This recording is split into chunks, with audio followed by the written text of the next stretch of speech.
So here at the IDTechEx show, this is the new Model X, right? Yes, yes. So what's the impact of what Elon Musk has been doing with the Tesla? What do you think about it? Well, he's scared the living daylights out of the car industry, that's for certain. He's created the iconic S, which will go down as one of the classic cars. And this one is following that. This is the X, and obviously the larger SUV, not as famous. Have you tried to drive around in the No, Tesla? I haven't been in it. No, I haven't. I haven't driven it, but no, you don't need to. It's obvious that they have excellent ride. They're very quiet. They're near to the ultimate ecological product, but they've got a long way to go in terms of improvement. And Elon Musk has been very clear about this. He said that the skin of this type of car will be solar. It's going to be a solar car, at least in part. So we're looking at something that's going to change very rapidly. Tesla is able to improve its products faster than many competitors. And frankly, as I said in my talk in this event here, we're in an area of extreme melodrama. In the next 15 years, we're going to reach peak of cars themselves, and peak lead-acid batteries, and peak of diesel, and many other things. And along come the pure electric, and this is part of it. Sit in there while we talk about it a little bit more.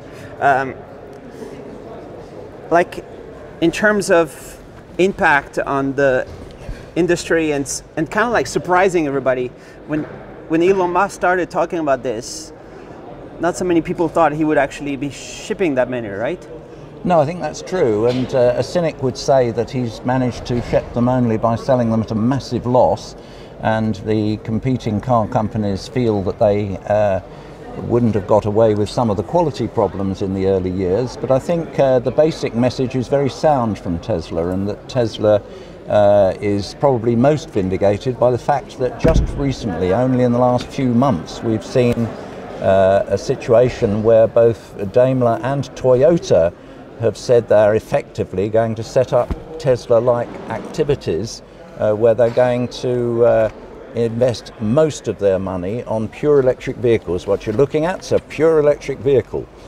Yes, an enormous car like this is not, as you might say, fully environmental, but you have to do what people want. And as there are ever bigger speed bumps in towns and ever bigger traffic around you, particularly the ladies, they love these big SUVs, and so we have to reflect that. Tesla has to reflect that, so do the other manufacturers.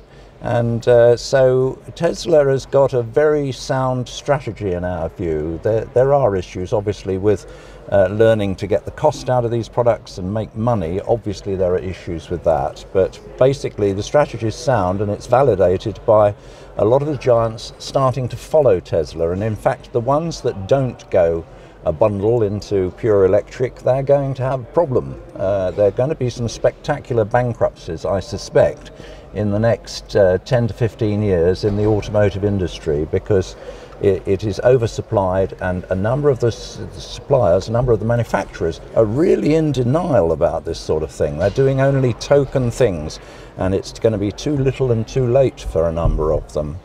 So it's very interesting. So here we have, look, dear me, this is a computer in a car. There isn't a dashboard anymore. We're looking at something that's enormously functional, and that is something the others are doing, not to quite the extent, but Tesla is also taking a lead.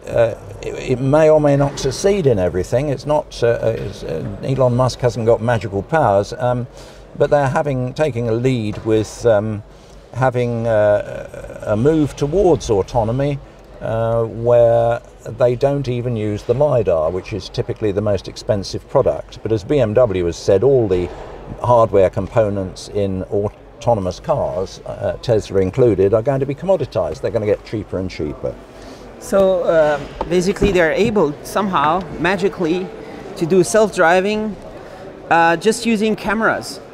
It's just camera technology. No, sonar and all manner of technologies are used, but as with so many things in life, we're moving from lumps of metal to electronics and electrics, and we're moving from electronics and electrics to software and services and added value. So autonomy is going to be largely an exercise in earning money from enormous amounts of software and services, and so the industry is being transformed, just as we all know the old story that it's moving towards ride sharing. And what's the ultimate ride sharing? It's called a bus. We had it all along. Well, Tesla's going to make a bus, and it says it's going to reinvent the bus so that you can have buses that don't hold up the traffic, that can be boarded in an instant without a gangway down the middle. And it'll be interesting to see what they do. But in the meantime, Hyundai has just launched its first bus as a pure electric bus, because the bus market's going to be as big as the car market, as the cities of the world are going to move to a situation where they are going to ban cars whether they are autonomous or not, because private cars grab over 10% of the land area of a city, and that means that they can't be tolerated a lot longer, private cars, because they're only about 3% utilised, and they clag up the streets, they cause a lot of the traffic jams. So there are lots of alternatives, but the brighter companies like Tesla are very well aware of this, and they're looking at all forms of, all sorts of other radical forms of transport. And Elon Musk's even got his eye on electric aircraft, and he's even said that as the batteries improve even more, we're going to have electric aircraft that can go intercontinental. And I think together with solar power, that's going to be true. I think he's absolutely right. The man's certainly ahead of the game in most respects. Love him or hate him, he's one of the pivotal figures, just like Eisenbart, Kingdom Brunel in the last century, century before last, and Edison in the last century, and so on. So he's up there with those, and the things he's doing are truly heroic and very impressive, and it's validated by so many of the traditional companies belatedly copying him.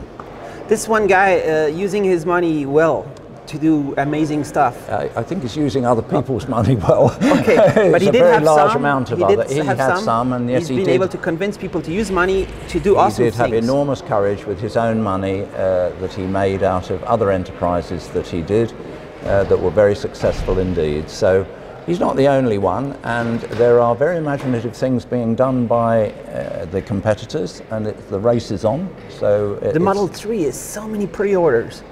That's amazing. Are they going to be able to ship so many, and it's cheaper? Yes. I think I'd be slightly cautious in that, yes, it proved that people can be persuaded in very large numbers to buy pure electric cars, which is what most traditional manufacturers said would not happen, or it was not ready to happen for a very long time, for decades. He proved that was wrong.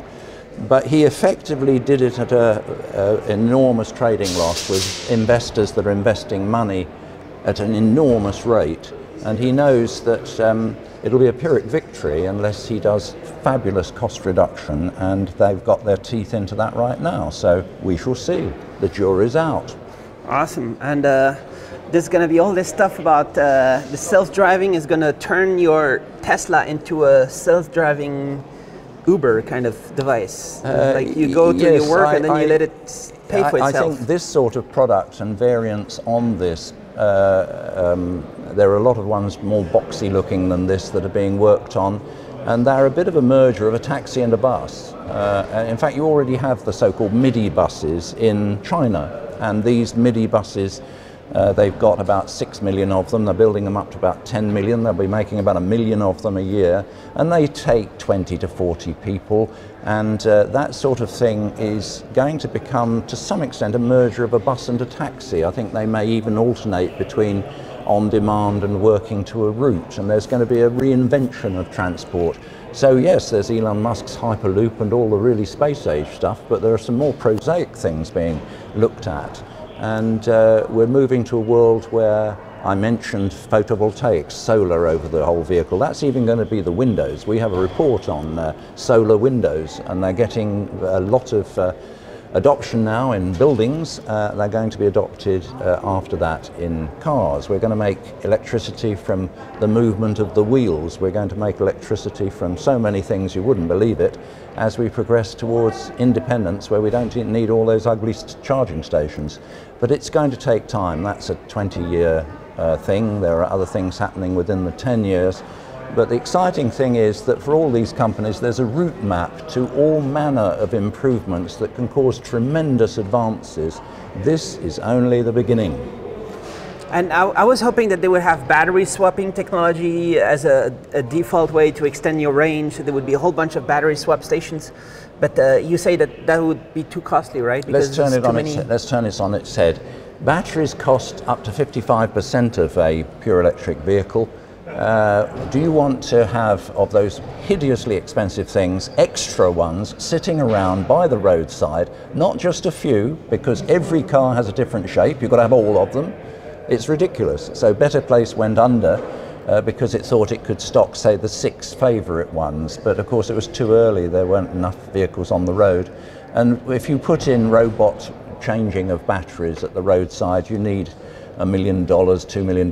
It's like the terrible expense of hydrogen refueling for the fuel cells. So I think money and infrastructure and the devil's in the detail does catch some of these things. And we're really going to, in my opinion, we're going to see a number of other routes pursued. But battery swapping could work with a fleet of all identical taxis maybe, but probably not, because they go place to place. They don't go back to depot. Maybe some buses. It is done by a company, Aleis, in Taiwan with buses, but it hasn't been enormously popular. So I think at the end of the day, the devil's in the detail. The batteries cost an awful lot. You really don't want to keep far more than you have. You also don't want to buy, look at this gorgeous car. You buy that, would you like to go to the local gas station when you want to have more power behind you, and they swap it for a rusty one? Would you be a happy bunny or a sad bunny? I'd be a sad one. So you think it might take 20 years? There are issues to address. There are issues to address, and I don't think battery swapping is the answer myself. But you think it might take 20 years for electric cars to take over everything? Could it happen sooner? Yes. Well, in the industry, most of us believe that even in 10 years from now, the majority of new cars, let alone the ones out there, will be made without being totally pure electric. So the industry moves pretty slowly. It's speeding up now. But we always take out of our pocket this. And this is something where we all said we didn't want it. It would cost 10 times as much, and we'll stick with the old button phone. And then we all got our iPad. We all got our Samsung. And it happened, it seemed almost overnight, didn't it? So I think the pundits, including ourselves, do sometimes get it wrong. All we can do is reflect all the new inputs and things coming out, but there is quite a bit of evidence of a tipping point beginning with pure electric vehicles. Some of the huge, massive $20 billion suppliers of parts are betting on just those by disposing of all their other activities. Like Delphi has been moving very fast to focus just on doing parts for pure electric vehicles, and Bosch is looking to move in that sort of direction. So there's a sort of tipping point comes when, for instance, if you had a diesel car and you felt that in 3 years when you want to sell it, the resale price would be terrible, because by then it will be banned from certain city centres, and by then it might have certain restrictions on it, and anyway the places where you can refuel it, they're all shutting down, and you might worry about these things. Realistically or falsely you may worry about these things, but you have a self-fulfilling prophecy. You don't buy another diesel. So diesel sales are in not free fall, but dropping quite fast already because of these concerns. Because people invest quite a lot of money in their car, and they want to know that it's going to have a good resale price when they sell it.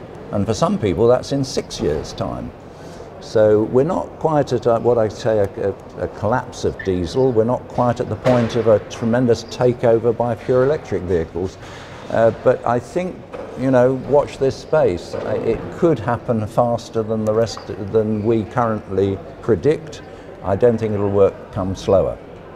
battery technology evolves fast enough to increase or decrease the range anxiety.